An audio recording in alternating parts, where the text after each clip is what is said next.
कामचोर बहू। कांता बहन की 2 बहुएं थी, बड़ी कल्पना और छोटी प्रिया।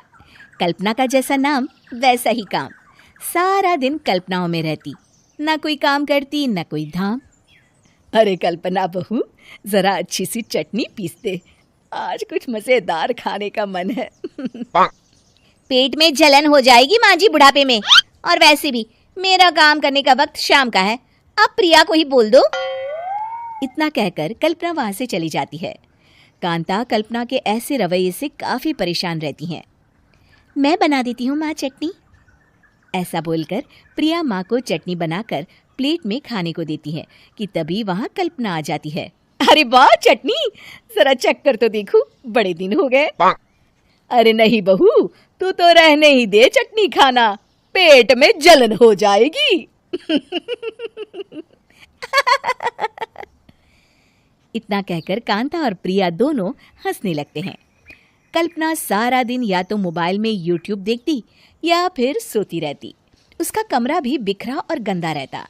एक दिन कल्पना का पति अशोक उससे कहता है, अरे कल्पना, जानवर भी उस जगह को साफ कर लेता है जहां वो बैठता है, तुम तो इंसान हो, कैसे इतने गंदे कमरे में रह लेती हो? देखो सारा सामान यहाँ वहां बिखरा पड़ा है। ज्यादा अपनी माँ का बोल ना बोलो। हाँ, कमरा तुम्हारा भी तो है, गंदा लग रहा है तो साफ कर लो। पता नहीं तुम्हारे साथ मैं कैसे जिंदगी बिताऊंगा। इतना कहकर अशोक वहां से चला जाता है। कल्पना बस खाना खाने कमरे से बाहर आती और फिर से कमरे में चली जाती। इससे कांता बहन काफी परेशान रहती।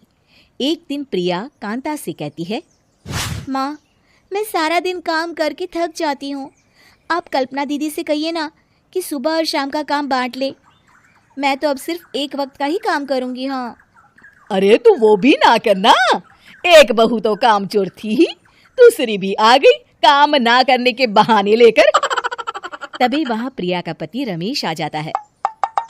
माँ, मैं देख रहा हूँ भाभी कोई काम नहीं करती, प्रिया सारा दिन घर और रसोई का काम करती है, अब कुछ करो ना माँ। कांता मन में कुछ सोचती है और कल्पना के पास जाती है। कल्पना फोन पर मेकअप करना देख रही होती है। कल्पना, तुम सारा दिन बस मोबाइल देखती हो, घर का कोई काम भी कर लिया करो। प्रिया सारा दिन काम करके थक जाती है। आज से मैंने फैसला किया है, एक वक्त का काम तुम करोगी, सुबह का खाना तुम बनाओगी और रात का प्रिया।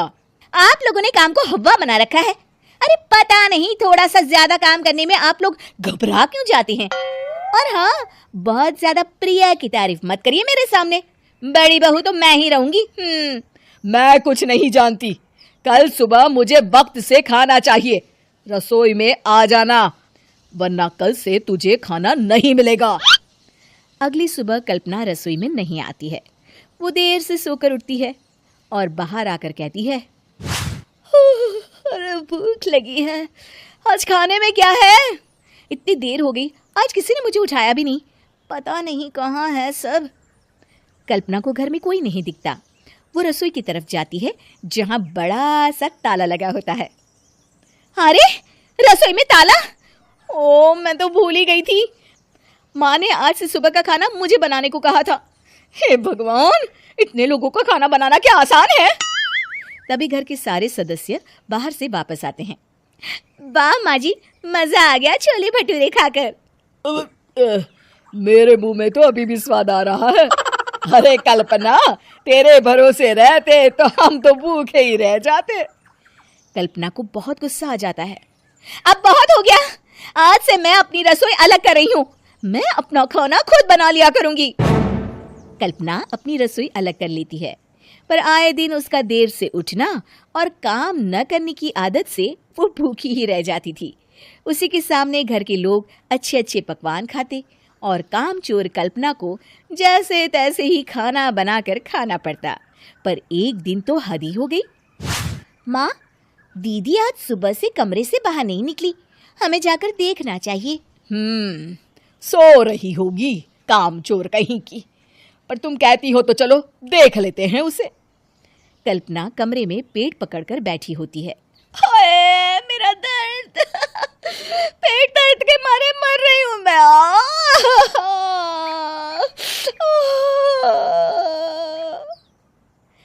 दीदी क्या हुआ? पेट में दर्द क्यों हो रहा है? डॉक्टर को दिखाया आपने? माँ। कल्पना खड़ी होती है और माँ जी के पास आती है। मुझे माफ कर दीजिए, अब से मैं सारे काम में मदद करूंगी, कभी आलस और काम चोरी नहीं करूंगी। हाँ हाँ, वो तो ठीक है, लेकिन अचानक क्या हो गया जो तू काम करने को तैयार हो गई? कामचोर कल्पना। माँ, लगातार बासी और उल्टा पुल्टा खाना खाने के कारण मेरे पेट में इन्फेक्शन हो गया है। काम न करना पड़े इसलिए मैं 2 दिन का खाना एक दिन ही बना लेती थी। बासी और खराब खाना खाने के कारण लेने के देने पड़ गए। पेट में दर्द हो रहा है। चलो अच्छा हुआ, देर आए दुरुस्त आए।